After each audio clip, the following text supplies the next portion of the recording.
Hi friend, आप सभी का स्वागत है अपने यूट्यूब चैनल एसएससी तौहीद पर। आज हम लेकर आए हैं साइंस पेपर साइंस का जो 4 अप्रैल को होने वाला है। 10th क्लास 2022 पूर्णांक 70 का अवधि 3 घंटा 15 मिनट। यदि आप इस वीडियो को देख रहे हैं तो कापी और पेन लेके बैठ जाएं, जो संग संग इधर उतार लेना, क्योंकि बहुत इंपॉर्टेंट क्वेश्चन है। बहुत बहुत पेपर है, 4 अप्रैल को होने वाला है। तो देखते हैं क्वेश्चन, देखते हैं इसका।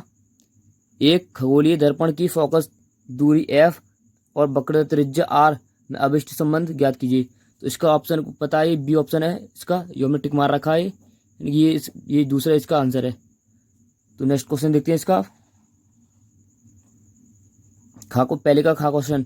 एक स्वस्थ मानव नेत्र के लिए स्पष्ट दृष्टि की न्यूनतम दूरी है। तो इसकी 25 सेंटीमीटर है, यानी कि सी ऑप्शन इसका सही है। 25 सेंटीमीटर सही है इसका। तो गा क्वेश्चन देखते हैं। पहले का गा। 1 किलोवाट घंटा बराबर होता है, यानी कितने जूल होते हैं 1 किलोवाट घंटा बराबर। तो इसका जो ऑप्शन है, चौथा ऑप्शन सही है। 3.6 गुणा 10⁶ जूल के, यानी ये इसका ऑप्शन सही है। आगे क्वेश्चन देखते हैं एक और। Next question. यांत्रिक ऊर्जा को विद्युत ऊर्जा में बदलने वाला यंत्र कहलाता है। तो डायनामो होता है, ये विद्युत ऊर्जा, यांत्रिक ऊर्जा को विद्युत ऊर्जा में चेंज करता है। तो इसका ऑप्शन सही है ये। देखते हैं नेक्स्ट क्वेश्चन। और क्वेश्चन नंबर 2 का। एक छात्र कक्षा में श्यामपट्ट पर लिखे अक्षरों को ठीक से नहीं देख पा रहा है, तो इसके आंख में कौन सा दोष है और इसको कैसे दूर किया जा सकता है। चूंकि का आंसर है उत्तर, छात्र कक्षा में श्यामपट्ट पर लिखे अक्षरों को नहीं पढ़ सकता है। अक्षर छात्र से 25 सेंटीमीटर, इसलिए उसे दूर की वस्तु स्पष्ट दिखाई नहीं देती। तो छात्र को निकटदर्शी दोष है। इससे बचने के लिए या इसे दूर करने के लिए अवतल लेंस का प्रयोग किया जाता है। यदि किसी बच्चे को 25 सेंटीमीटर से दूर कोई वस्तु हो, वो दिखाई नहीं देती, तो उसमें निकटदर्शी दोष होता है, इसमें दूर की वस्तु दिखाई नहीं देती। तो देखते हैं और अगले क्वेश्चन को किस तरीके से आ सकते हैं। इसमें देखते हैं। निकटदर्शी दोष से आप क्या समझते हैं, इसका निवारण किस प्रकार किया जा सकता है। तो उत्तर डाल के लिखेंगे, निकटदर्शी दोष से युक्त नेत्र द्वारा मनुष्य को पास की वस्तु तो स्पष्ट दिखाई देती है। यानी जो निकट का दोष होता है, निकट माने पास ही होता है, पास की तो दिखाई देती है, परंतु एक निश्चित दूरी से आगे की वस्तु स्पष्ट दिखाई नहीं देती। इस दोष को दूर करने के लिए चश्मे में उचित फोकस दूरी के अवतल लेंस का प्रयोग किया जाता है। निकट दोष को निवारण इसका ये अवतल लेंस का प्रयोग किया जाता है। तो नेक्स्ट क्वेश्चन देखते हैं। तारे क्यों टिमटिमाते हैं। इसका ये क्वेश्चन आंसर है इसका उत्तर, तारे के प्रकाश वायुमंडलीय अपवर्तन, जो वायुमंडल का अपवर्तन के कारण ये तारे टिमटिमाते हुए प्रतीत होते हैं। यानी ये वायुमंडल का अपवर्तन होता है, उसके कारण टिमटिमाते प्रतीत होते हैं। पृथ्वी के वायुमंडल में प्रवेश करने के बाद पृथ्वी के पृष्ठ पर पहुंचने तक तारों का प्रकाश निरंतर अपवर्तित, यानी अपवर्तन का मतलब नहीं कि बदलता रहता है। वायुमंडलीय अपवर्तन उसी माध्यम में होता है जिसका क्रमिक परिवर्तित अपवर्तनांक हो, ताकि वायुमंडल में तारे के प्रकाश को अभिलंब की ओर झुका देता है। इस प्रकार तारे की यह आभासी स्थिति उसकी वास्तविक स्थिति से कुछ भिन्न प्रतीत होती है। यानी ये आभासी स्थिति है ना, ये उसकी वास्तविक स्थिति होगी। यानी कि यदि ये रोशनी तो यहाँ आ रही है हमारी, और उसका जो प्रतीत होगा हमारा ये ऐसा होगा, यानी कि यहाँ दिखाई देगा, पर आनी ये चाहिए थी, पर ये दिखाई देगा, ये मतलब इसका होती है। इस प्रकार तारे की यह आभासी प्रकृति विचलित होती रहती है। यानी कि अब ये इधर को टेढ़ी मेढ़ी होती है, दिखाई कभी इधर को देगी, कभी इधर को देगी, होती रहती है। तथा आँखों में प्रवेश करने वाले तारों के प्रकाश की मात्रा झिलमिलाती रहती है, जिसके कारण कोई तारा कभी चमकता प्रतीत होता है यानी चमकता दिखाई देता है, तो कभी धुंधला दिखाई देता है, यानी कभी धुंधला कभी चमकता, जो कि टिमटिमाहट का कारण होता है। यानी कभी तो जलता हुआ दिखाई देगा, कभी तो जलता हुआ दिखाई देगा, कभी बुझा हुआ दिखाई देगा, मतलब फिर ऐसे होता है यानी टिमटिमा रहो, तो इसी के कारण टिमटिमाता है, यही है इसका टिमटिमाने का कारण। देखते हैं नेक्स्ट क्वेश्चन। क्वेश्चन नंबर 4, दिए गए विद्युत ए तथा बी बिंदु के बीच तुल्य प्रतिरोध ज्ञात कीजिए। यानी कि ये एक न्यूमेरिकल है, इसका चित्र है इसका, तो इसका आंसर देते हैं किस तरीका से होगा। जिसका क्वेश्चन है ये आंसर रहेगा इसका ये, यानी कि ओम 1 ओम 2 ओम 3 के प्रतिरोध श्रेणी क्रम में है, यानी श्रेणी क्रम में जोड़ेंगे, ये श्रेणी क्रम का फॉर्मूला है ये वाला हमारा। यानी आर बराबर पहले ओम में कितना है, आर बराबर 1 है, R2 बराबर 2 है, R3 बराबर 3 है, तो इन जोड़ेंगे 6 ओम हो जाएगी, आर बराबर 6 ओम। ए बी का तुल्य प्रतिरोध क्या करेंगे, ये इसको समांतर क्रम में जोड़ेंगे अब। तो पहले ये 1 बराबर 3 दे रखा है, आर बराबर 1 बराबर R2 बराबर ये दे रखा है, यानी कि ये 8 डैशी मान लो इसे, और ये 8 डैशी निकाला हमने ये अभी, तो ये दे रहा है, इसे निकालेंगे, ये तीन का और इनका एलसीएम लेंगे 6 आएगा, और इसकी 3 का भाग देंगे 6 में, तो 2 1 की गुणा होगी, 1 की गुणा 2 में हो जाएगी, और 1 की गुणा 1 में 3 आ जाएगा, इन दोनों जोड़ेंगे 3 आ जाएगा, और ये 3/6 यानी काटेंगे ना 1/2, ये यहाँ से आ जाएगा हमारे 1/2। यदि इसको ऊपर ले आएंगे तो 2 भी ऊपर जाएगा, यानी R बराबर 2 ओम हो जाएगा, ये आंसर इसका। तो देखते हैं नेक्स्ट क्वेश्चन, जो सबसे ज़्यादा इंपॉर्टेंट है जो आता है। क्वेश्चन नंबर 4 का खा, नामांकित आरेख खींचकर किसी विद्युत जनित्र का मूल सिद्धांत तथा कार्य विधि स्पष्ट कीजिए। इसमें ब्रशों का कार्य क्या, ब्रशों का यानी ब्रशों का क्या कार्य है, तो देखते हैं उत्तर डाल के। प्रतिवर्ती धारा डायनमो अथवा यानी डायनमो प्रतिवर्ती धारा डायनमो कहते हैं, जब विद्युत जनित्र, दोनों नाम है, कोई से भी नाम ले सकते हैं आप। तो प्रतिवर्ती धारा डायनमो का ऐसा यंत्र है जो यांत्रिक ऊर्जा को विद्युत ऊर्जा में बदलता है, यानी ये एक ऐसा यंत्र है जो यांत्रिक ऊर्जा होगी ना उसे विद्युत ऊर्जा में बदल देगा। तो सिद्धांत देखते हैं इसका हम। जब किसी बंद कुंडली को किसी शक्तिशाली चुंबकीय क्षेत्र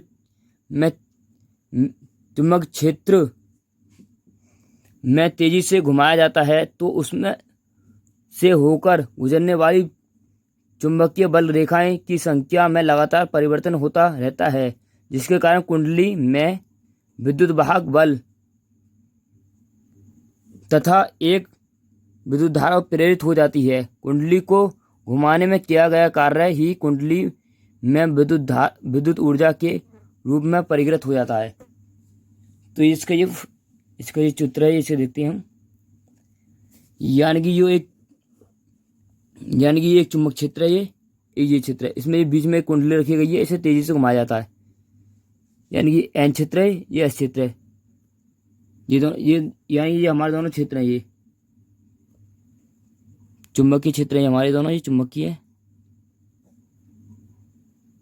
क्षेत्र, ये बीच में आर्मेचर है, ये कुंडली रखी गई है, और जो नीचे दिख रहा है ये वाले ये पाइप से दिख रहा है, ये दो ये हमारे ब्रुश हैं, यानी S1 ब्रुश S2 यानी विभव बल है, ये यानी बल है ये, और ब्रुश हमारे ये रहे, यानी कि बीच में आपको ये दिख रहा है ये चौकोर सा, और ये वाला ये यानी B1 और B2 यानी कि हम बड़े ब्रुश हैं। तो बीच में यहाँ पे ये नीचे आगे एक बल्ब लग रहा है, इससे धारा अंदर को बह रही है। तो ये हमारे सिद्धांत कर चुके हैं, इसकी कार्यविधि बची है। तो कार्यविधि में देखते हैं हमने को शक्तिशाली चुंबक क्षेत्र उत्पन्न करना है जिसमें कुंडली घूमती है, यानी ये जिसमें ये कुंडली घूम रही है, इसमें कार्य शक्तिशाली चुंबक क्षेत्र उत्पन्न करना होता है। इसके द्वारा उत्पन्न चुंबक क्षेत्र की बल रेखाएं NS से होकर जाती हैं, NS होकर यानी जाती हैं आर्मेचर, यानी ये बीच में जो घूम रही है ये ABCD कुंडली है, ये आर्मेचर हमारी, ये एक आयताकार कुंडली ABCD होती है, यानी ABCD ये है का जो कच्चे लोहे के क्रोड पर प्रतिकरण तांबे के तार को लपेट कर बनाई जाती है, इसे आर्मेचर कहते हैं, और इसे आर्मेचर भी कहते हैं। इसमें तांबे के फेरों की अधिक संख्या अधिक होती है। इस कुंडली को क्षेत्र के ध्रुव खंडों NS के बीच तेज से घुमाया जाता है। आर्मेचर कुंडली को घुमाने के लिए Steven turbine, water turbine, petrol engine आदि का प्रयोग किया जाता है। यार ये बीच में घुमाने के लिए प्रयोग किया जाता है और इसके बारे में बताया, यानी कि ये ब्रश होते हैं 2 और ये कार्य विधि है। आप इसका स्क्रीनशॉट ले सकते हैं यार, नहीं तो आपको इसकी वीडियो को रोक कर आप इसे लिख सकते हैं। ये क्वेश्चन यानी ये यहाँ तक है, ये क्वेश्चन आ सकते हैं, यहाँ तक है। इसके ये कार्य विधि यहाँ की, ये इसे पढ़ सकते हैं। माना आर्मेचर कुंडली एबीसीडी दक्षिणावर्त दिशा में घूम रही है, जिसमें कुंडली की भुजा बीडी नीचे जा रही है तथा ए बी ऊपर की ओर आ रही है। फ्लेमिंग बाएं हाथ के नियम के अनुसार इन भुजाओं में प्रेरित धारा की दिशा चित्र के अनुसार होगी। अतः वहां परिपथ में विद्युत धारा ब्रश S2 से जाएगी तथा ब्रश S1 से वापस आएगी। जब कुंडली में आपस ऊर्ध्वाधर स्थिति से गुजरेगी तब भुजा ए बी नीचे की ओर जाना प्रारंभ करेगी तथा भुजा सी डी ऊपर की ओर जाने लगेगी। इसी कारण ए बी तथा सी डी में धारा की दिशाएं पहले से विपरीत हो जाएंगी। इसी प्रकार की धारा को प्रत्यावर्ती धारा कहते हैं, क्योंकि प्रत्येक आधे चक्कर के बाद वह परिपथ में धारा की दिशा बदल जाती है। अब ब्रश कर देखते हैं। तावे के 2 पत्तियों B1 और B2, यानी कि हमारी जो B1 है, ये जो हमारी ये दरकी हमारी B1 और ये B2, तावे की ये पत्ती दरकी का ये सल्फी वलय से जुड़ी रहती हैं। इन पत्तियों को ब्रश कहते हैं। ये घुमाने वाली कुंडली का वह परिपथ में संपर्क बनाए रखती हैं, यानी कि जो बाह्य परिपथ की ये हमारी कुंडली है, जो बाह्य परिपथ है, यहाँ से जो बर्फ जलेगा यहाँ से, इससे संपर्क बनाए रहती है। ये यहाँ से जोड़ रही है और ये यहाँ से जोड़ रही है। तो ये क्वेश्चन हो गया। इसका फोटो स्क्रीनशॉट ले सकते हैं या वीडियो रोककर इसे लिख सकते हैं आज लिख के, नहीं तो यदि आपके पास मॉडल है तो मॉडल में से लिख सकते हैं, मॉडल में से इसे याद कर सकते हैं। तो देखते हैं। और केमिस्ट्री का ये यहाँ तक फिजिक्स कंप्लीट हो गई है। फिजिक्स हमारी होती है जो 25 नंबर की आती है। और देखते हैं नेक्स्ट में केमिस्ट्री। अब ये आप इस क्वेश्चन को लिखने हमने, तो केमिस्ट्री देखते हैं। खंड खा, तो देखते हैं क्वेश्चन नंबर 5वां। Fe2O3 plus 2Al arrow Al2O3 plus 2Fe, ये दिया ऊपर दी गई अभिक्रिया किस प्रकार की है, यानी कौन सी अभिक्रिया है, किस प्रकार की अभिक्रिया है, यानी संयोजन अभिक्रिया या वियोजन है, द्विविस्थापन है, विस्थापन अभिक्रिया है। यदि इसमें तो ये हमारी ये टिक मार में आएंगे, ये ऑप्शन में ये हमारी विस्थापन अभिक्रिया है हमारी, ये हमारे ऑप्शन सही है डी ऑप्शन। तो देखते हैं नीचे क्वेश्चन दूसरे। H2SO4 के जलीय विलयन का pH मान क्या होगा। तो आपको बता दें, ये हमारा जो pH मान होता है, ये pH मान हमारा ये 0 से लेके 14 तक होता है और 7 में ये बीच में होता है। 7 का तो होता है जल का बीच में। यदि 7 से पीछे जाएंगे तो ये हमारा हो जाएगा अम्ल के, और 7 से आगे जाएंगे 14 तक ये हो जाएंगे हमारे क्षार के। तो यानी C2SO4 ये हमारा एक अम्ल है, तो अम्ल है तो हमारे 7 से कम ही होगा, यानी 7 से कम ही तो जाएगा ये, यानी 7 से कम है, यानी ऑप्शन बी ऑप्शन सही है इसका। देखते हैं। यानी पीतल है, पीतल उपधातु है, यौगिक है, मिश्र धातु है, विषमांगी मिश्रण है, यानी कि ये मिश्र धातु है। ऑप्शन नंबर बी इसका ये आंसर है। जितने भी क्वेश्चन करा रहा हूँ इन्हें सब अपनी कॉपी पे नोट कर लेना, कॉपी पेन लेके बैठना और इन्हें लिख लेना। बहुत इंपॉर्टेंट क्वेश्चन है ये, पेपर में आएंगे। और जितने भी अपने आपके फ्रेंड हैं, जितने भी आप फ्रेंड है, सबको ये वीडियो ज़्यादा से ज़्यादा शेयर करनी है कि हर बच्चा के पास पहुंच जाए, कोई भी बच्चा फेल नहीं हो। तो देखते हैं नेक्स्ट क्वेश्चन। कॉपर के प्रमुख 2 अयस्कों के नाम व सूत्र लिखिए। तो इसका नाम और सूत्र, कॉपर पाइराइट CuFeS2 ये इसका सूत्र हो गया। कैल्कोसाइड Cu2S ये इसका हो गया। तो देखते हैं नेक्स्ट, टिप्पणी कीजिए, यानी कि इस पर टिप्पणी करनी है खनिज अयस्क पे। तो खनिज देखते हैं क्या है। प्रकृति में धातु तथा उसके यौगिक जिस रूप में पाए जाते हैं उन्हें खनिज कहते हैं। तो अयस्क देखते हैं। अयस्क क्या है हमारा, जिस खनिज से शुद्ध धातु सरलता पूर्वक तथा कम खर्च में व्यवहारिक रूप से प्राप्त की जा सकती है, अयस्क कहलाती है। तो देखते हैं नेक्स्ट क्वेश्चन हमारा। जब क्या होता है केवल जब क्या होता है केवल रासायनिक समीकरण लिखिए, यानी रासायनिक समीकरण लिखना है, इसको बताना नहीं है हिंदी फिंदी।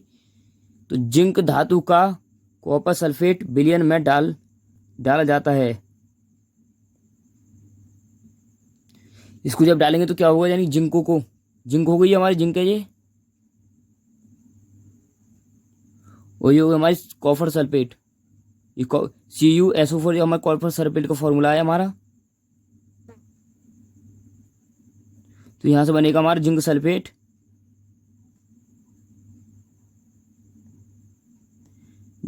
और कॉपर बाहर निकल जाएगी। तो देखते हैं नेक्स्ट क्वेश्चन। तनु सल्फ्यूरिक अम्ल दानेदार जिंक के साथ अभिक्रिया करता है, यानी रासायनिक समीकरण लिखना है। ये जिंक है हमारा, ये तनु सल्फ्यूरिक अम्ल है यानी दानेदार। तो यहाँ से ये हमारा जिंक है और ये हमारा तनु सल्फ्यूरिक अम्ल है, सल्फ्यूरिक अम्ल। तो यहाँ से जिंक सल्फेट बनेगा, तनु सल्फ्यूरिक, यहाँ से हाइड्रोजन बाहर निकल जाएगा हमारा। तो नेक्स्ट क्वेश्चन देखते हैं हमारा, यानी कि ये क्वेश्चन 8वां। किन्हीं दो अभिक्रियाओं को उदाहरण सहित लिखनी है, यानी संकलन अभिक्रिया, प्रतिस्थापन अभिक्रिया, ऑक्सीकरण अभिक्रिया और दहन अभिक्रिया, कोई सी लिखनी है, दो लिखनी है। तो हम देखते हैं पहले संकलन अभिक्रिया। वे रासायनिक अभिक्रियाएं जिनमें कार्बनिक यौगिक से अभिकर्मक का योग होता है तथा यौगिक की असंतृप्त कम होकर वह संतृप्त यौगिक में परिवर्तन हो जाता है, संकलन अभिक्रिया कहलाती है। यानी कि एथिलीन यानी डबल बॉन्ड, और जिनमें डबल बॉन्ड और ट्रिपल बॉन्ड आते हैं वो तो हमारे असंतृप्त यौगिक कहलाते हैं, और जिनमें सिंगल बॉन्ड आता है वो कहलाते हैं हमारे संतृप्त यौगिक। तो इनको जोड़ेंगे, यानी एथिलीन है ये ब्रोमीन है, ये ब्रोमीन को इनको जब अभिक्रिया कराए जाएंगे तो एथिलीन ब्रोमाइड बनेगा, यानी दो इसके अणु हो गए, ये हुए, यानी एथिलीन डाइब्रोमाइड, यानी दो ब्रोमीन ना डाइब्रोमाइड हो जाएगा। केमिस्ट्री में दो को डाई बोला जाता है। तो नेक्स्ट क्वेश्चन देखते हैं, प्रतिस्थापन अभिक्रिया। वे अभिक्रियाएं जिनमें किसी अभिकारक अणु से किसी परमाणु या समूह को प्रतिस्थापन अभिक्रियाकारी अभिकर्मक के परमाणु या समूह के द्वारा प्रतिस्थापित होकर अभिकारक का प्रतिस्थापन यौगिक प्राप्त होता है, प्रतिस्थापन अभिक्रिया कहलाती है। इसका फॉर्मूला वो देखते हैं, उदाहरण सहित लिखनी है ये अभिक्रिया। CSO4 यानी मेथेन, Cl2 यानी क्लोरीन है, ये क्लोरीन। उत्प्रेरक की उपस्थिति में यानी सूर्य का प्रकाश, तो CH3Cl HCl, ये क्लोरोमेथेन और ये हाइड्रोक्लोराइड बन गई ये। तो नेक्स्ट क्वेश्चन देखते हैं। अब हमारी ये फिजिक्स हमारी यहाँ से हमारी केमिस्ट्री कंप्लीट हो गई। केमिस्ट्री आएगी हमारी 20 की, फिजिक्स 25 की आती है, फिजिक्स ज़्यादा की आती है, केमिस्ट्री कम की आती है। तो देखते हैं नेक्स्ट, और जो बायो बची हमारी जो खंड गा, तो देखते हैं इसमें केवल जल में घुलनशील होता है। अब इसमें विटामिन ए जल में घुलनशील होता है, विटामिन के, विटामिन डी, विटामिन सी जो हमारा आंसर है, ये विटामिन सी जल में घुलनशील होता है। और ये ए, के और ये डी ये हमारे वसा में घुलनशील होते हैं। जल में घुलनशील है हमारा के। तो मुकुलन पाया जाता है, यानी कि मुकुलन काय में पाया जाता है, प्लेनेरिया में, लिस्मानिया में, हाइड्रा में, इनमें सभी, यानी हाइड्रा में पाया जाता है। ये हमारा ऑप्शन है बी, ये सही है। तो देखते हैं निम्न में से कौन सा आनुवांशिक पदार्थ है। आनुवांशिक पदार्थ दो कौन सा है, गाल्जी का है, राइबोसोम्स, माइटोकॉन्ड्रिया या डीएनए। डीएनए ऑप्शन हमारा है, डीएनए होता है जो आनुवांशिक पाया जाता है। तो नेक्स्ट क्वेश्चन देखते हैं हम, आनुवांशिकता का जनक किसे कहते हैं। तो इसका उत्तर है ग्रेगर जॉन मेंडल को आनुवांशिकता का जनक कहते हैं। तो नेक्स्ट क्वेश्चन देखते हैं, खा 10वें खा, लैंगिक अलैंगिक या जनन और लिख लेना में क्या अंतर है। तो लैंगिक जनन, अलैंगिक जनन और लैंगिक जनन, एक ही जनक द्वारा संतान की उत्पत्ति होती है। यानी कि इसमें जो हमारे जो हस्बैंड और वाइफ होते हैं उसमें दो होने चाहिए, यानी दो होने चाहिए, दोनों होने चाहिए। दोनों को मिलने से संतान उत्पन्न होती है। पर लिंग अलिंगिक में एक से ही उत्पन्न होती है। तो लिंगिक में देखते हैं संतान की उत्पत्ति के लिए प्राय 2 जनकों का होना आवश्यक है। तो दूसरा देखते हैं समसूत्री कोशिकाएं विभाजन होती हैं। अर्धसूत्री विभाजन द्वारा युग्मक बनते हैं। निषेचन के पश्चात समसूत्री विभाजन होता है। आगे देखते हैं निषेचन नहीं होता, निषेचन होता है। संतान पूर्णतः जनक के समान होती है। संतान दोनों जनकों से भिन्न होती है, यानी जैसी वो पैदा करने वाला होगा उसी तरह का ही संतान होगी जो बच्चा होगा। इसमें दोनों संतान जो यानी संतान जो होगी हमारी वो भिन्न होगी। तो नेक्स्ट क्वेश्चन देखते हैं आप, डीएनए का पूरा नाम। तो डीऑक्सीराइबो न्यूक्लिक अम्ल। तो आगे देखते हैं क्वेश्चन हमारा जो आए हमारे बायो में जो 7 नंबर के आते हैं लास्ट में क्वेश्चन में, अथवा में आते हैं। मनुष्य के पाचन तंत्र आहार नाल का नामांकन चित्र बनाएं। ये अथवा में आए क्वेश्चन। परिवार नियोजन किसे कहते हैं? मानव जनसंख्या वृद्धि को रोकने के उपाय का उल्लेख कीजिए। ये हमारा 11वां क्वेश्चन है। ये उत्सर्जन किसे कहते हैं? मनुष्य के वृक्क की कार्यविधि का नामकृत चित्र की सहायता से स्पष्ट कीजिए। और ये इसका अथवा में ये 12 का वाष्पोत्सर्जन किसे कहते हैं? इसके महत्व को चित्र की सहायता से स्पष्ट कीजिए। यदि आपको हमारी वीडियो अच्छे लगे हो तो इसे लाइक और शेयर करना ना भूलें। यदि आपको ये क्वेश्चन आपको मॉडल में मिल जाए तो उसे याद कर लेना। यदि नहीं मिले तो हमें कमेंट करके बता देना, हम इसको नेक्स्ट वीडियो में करा देंगे। और ज़्यादा से ज़्यादा बालकों को शेयर करनी है ये वीडियो, क्योंकि जितने भी बालक हैं, जो एक भी बालक हम ये नहीं चाहते जो इस वीडियो को देख रहा है वो और जो इसका फ्रेंड है, एक भी बालक फेल नहीं होना चाहिए साइंस 4 तारीख को साइंस के पेपर में। ज़्यादा से ज़्यादा शेयर करना है इस वीडियो को, हर बच्चे के पास पहुँचाना है। यदि ये क्वेश्चन यदि आप पे नहीं हो में तो हमें कमेंट करके बता देना है, हम इन क्वेश्चन के उत्तर आपको दे देंगे। इस वीडियो को हर बच्चे के पास पहुंचाना है जिसकी इसको ज़रूरत है, क्योंकि आपका एक भी फ्रेंड फेल नहीं होना चाहिए। तो मिलते हैं नेक्स्ट वीडियो में। Thank you.